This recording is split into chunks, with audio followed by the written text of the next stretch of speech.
Sveiki draugai, pakalbėsime apie sodo techniką, nepaisant, kad už lango dar žiema.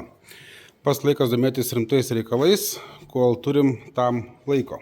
Prieš mus yra elektrinis nulinio apsisukimo sodo traktorius iš DCK. Naudojant didžiausias baterijas ir pilną užkrovimą, jisai gali įveikti vieną įkrovą iki 2,4 hektaro. Tebūnie 1,5 hektaro. Vis tiek tai yra labai daug ir rinkoje tai yra daugiausia nupjaunantis sodo traktorius iš visų, ką mums teko matyti. Tai dabar pakalbėsime šiek tiek plačiau apie jo, vadinkim, komplektaciją galimą, apie jo galimybės, apie jo pakrovimus, akumuliatorius ir stoteles tokias. Visų pirma, jo baterijos gyvena štai čia gale. Yra 3 lizdai, kur statosi štai tokie didžiuliai akumuliatoriai. 40 ampervalandžių jo yra talpa, štai vat matom čia lipdukas, arba kitaip tariant 2 kWh energijos. Išsiema bateriją, štai tai pakeliam rankeną į viršų ir galim ją ištraukti. Jeigu jūs naudojate kitokią DCK įrangą, ar pūstuvus, ar trimerius ir turite štai tokias baterijas, taip pat jas galima statyti į šį mūsų sodo traktorių. Yra 6 lizdai, taip kad galima net skirtingos talpos dėti baterijos, kaip pavyzdys, čia yra 5 ampervalandžių baterijos, čia yra 7,5. Tai mes galim iškart jas statyti į norimus lizdus.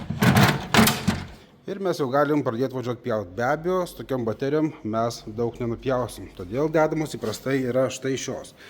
Jūs galite rinktis komplektaciją. Su viena baterija, 2, 3, arba pirkti pradžioje su 2, trečią nusipirkti vėliau, kaip patogu. Žinoma, tokios baterijos yra, vadinkim, nedideliam darbui skirtos. Vis tik toksai traktorius naudoja daug energijos ir ilgai su tokiom baterijom mes nepadirbsim. Taip kad čia gal palikim tokiam kaip ekstra atveju, jeigu jūs turite daugiau įrangos, jeigu jums liko nemažai ten, ar dasipjaut liko, tiesiog galim papildomai dar panaudoti ir tokias baterijas. Taigi, naudojant štai tokias baterijas, esant 3 joms šiame traktoriuje, didžiausias nupjaudamas plotas yra iki 2,4 hektaro. Įspūdinga. Štai viena baterija sąlyginai kainuoja labai mažai. Apie 1000 pinigų. Nepilnai 1000 pinigų. Turint minti, kad čia yra 2 kWh energijos, lyginant su kitais gamintojais, kaina čia yra tikrai labai gera. Na ir dar vienas įdomus daiktas stovi štai čia. Atsivarome jį prie savęs. Labai matytas reikalas, tai yra elektros stotelė, bet komplektacijoje yra be baterijų. Ką tai reiškia? Reiškia, mes jį galim dėti 2 baterijas. Arba vieną tokią, arba 2 tokias. Taip kad mums įstačius jį... Palaukit. Nuvažiavo ant ratuko. Vienas.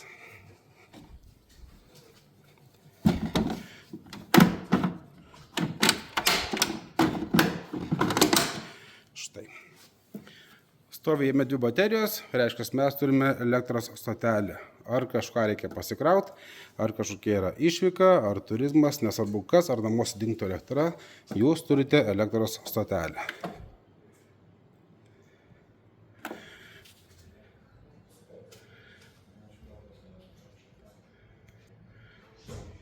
Na va, 78 procentai yra bendra talpa.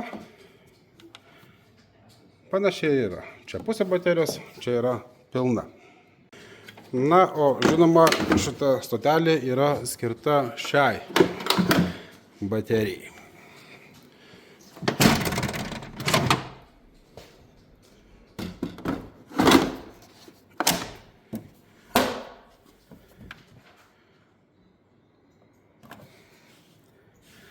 Rodo bendrą talpą čia.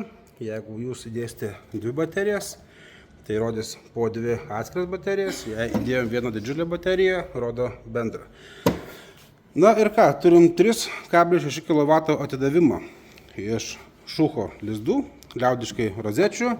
Taip pat iš galo mes turime jo pakrovimą. Čia galim pajungti saulės panelės, o čia galime pajungti maitinimą, būtent traktoriui. Na, ar čia yra prasmės krauti iš tokios stotelės traktorių? Turbūt gal nelabai, nes bus greičiau įdėti tiesiog bateriją į traktorių. Bet tokia galimybė yra. Na ir tęsiant temą apie traktoriaus krovimą, komplektacijoje turime tokį kroviklį.